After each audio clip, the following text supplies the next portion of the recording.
যে আপনার নির্বাচনের ঠিক আগ মুহূর্তে আমাদের পররাষ্ট্র তৌহিদ সাহেব তিনি একটা বক্তব্য দিয়েছিলেন যে আমাদের অনেক উপদেষ্টারা কূটনৈতিক পাসপোর্ট জমা দিয়েছে, এমনকি নির্বাচনের ঠিক পরপরই তারা বাংলাদেশ ছেড়ে পালিয়ে যাবে বা চলে যাবে। এখন সরকার গঠন তো হইল না, এই সরকারটা তো এখন স্টেবল, তাই না? এখনো তারা এক্সিস্ট করে।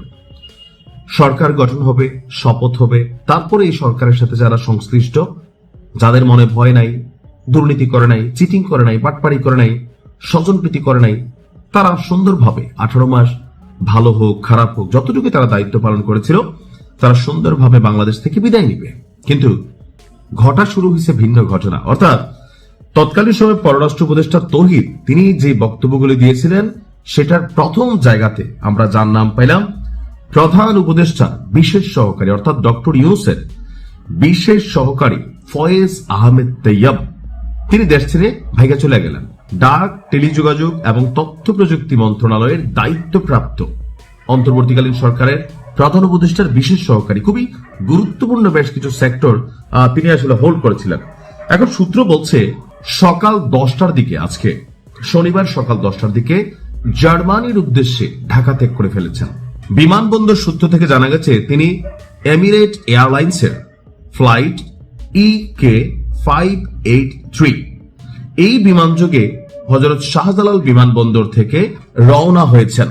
তার সফরের উদ্দেশ্য আনুষ্ঠানিকভাবে প্রকাশ করা হয়নি, যা নিয়ে মানুষের মধ্যে সন্দেহ তৈরি হয়েছে প্রধান উপদেষ্টার বিশেষ সহকারী কেন নীরবে দেশ ছেড়ে চলে গেলেন, কেন এটার কাজ সম্পর্কে কোনো ব্যাখ্যা বা তথ্য আমাদের কাছে আসলো না। দর্শক, ফয়েজ আহমেদ নেদারল্যান্ডসের নাগরিক এবং বর্তমানে তিনি নেদারল্যান্ডসের প্রতিষ্ঠান ভোডাফোন জিঙ্গুতে সিনিয়র সফটওয়্যার সলিউশন আর্কিটেক্ট হিসাবে কর্মরত রয়েছেন।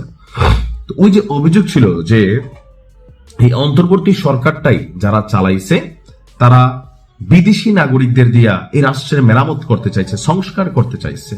অধ্যাপক আলী ইলিয়াস থেকে শুরু করে ভাই যারা বিদেশে থাকে, দেশেই থাকে না, এই দেশের সংস্কার করতে গেলে তারা আসলে কি করবে? ধরেন বাংলাদেশের সরকারি প্রাথমিক বিদ্যালয়গুলোতে উদাহরণ দিলে বুঝবেন, দেখবেন যেখানে শিক্ষকদের সন্তানরা স্কুলে পড়ে না, ম্যানেজমেন্ট কমিটি যেটা থাকে তাদের বাচ্চারা এই স্কুলে পড়ে না, এজ এ রেজাল্ট স্কুলের পড়া ভালো না, বাথরুমগুলোতে যাওয়া যায় না, পরিবেশ খুবই নোংরা। প্রাইভেট প্রতিষ্ঠানগুলোতে তারা তাদের বাচ্চা পড়ায় যেখানে ফার্স্ট ক্লাস পড়াশোনা হয়। অর্থাৎ আমি নিজে যেই কাজটাতে সুবিধা ভুগি না বা আমার পরিবার সুবিধা ভুগি না, সেই কাজে আমার ইমানদারি থাকবে শতভাগ, এটা আশা করো বোকামি। তো আমরা 2025 সালে নাহিদ ইসলাম এই তথ্য প্রযুক্তি মন্ত্রণালয় থেকে পদত্যাগ করলেন। এরপর মন্ত্রণালয় খালি থাকায় 5ই মার্চ ফয়েজ আহমেদকে প্রতিমন্ত্রী পদমর্যাদায় প্রধান উপদেষ্টার বিশেষ সহকারী হিসাবে নিয়োগ দেওয়া হয়। তো তিনি আকস্মিক দেশ ত্যাগ করার পরে মানুষের মধ্যে সন্দেহ হয়েছে যে ধান্দাটা আসলে কি করছে। দেখেন তিনি হয়তো কোনো দুর্নীতি করেন নাই, কিন্তু এভাবে ইলেকশনের একদিন পরে দেশ ছেড়ে তিনি পালাই গেলেন। কোথায় গেলেন, কেন গেলেন, কোনো তথ্য নাই রাষ্ট্রের কাছে।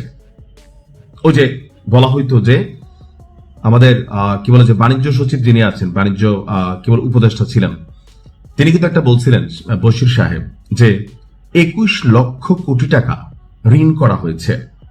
এই টোটাল টাকা কি রাষ্ট্রের কল্যাণে গেছে নাকি আসলে এরকম কোন উপদেষ্টাদের পকেটে আছে যে ডরে ভয়ে আগের থেকে লাল পাসপোর্ট জমা দিয়া ওই কূটনৈতিক পাসপোর্ট ফালাইয়া দেশি পাসপোর্ট দিয়ে দেশ ত্যাগের পরিকল্পনা ছিল?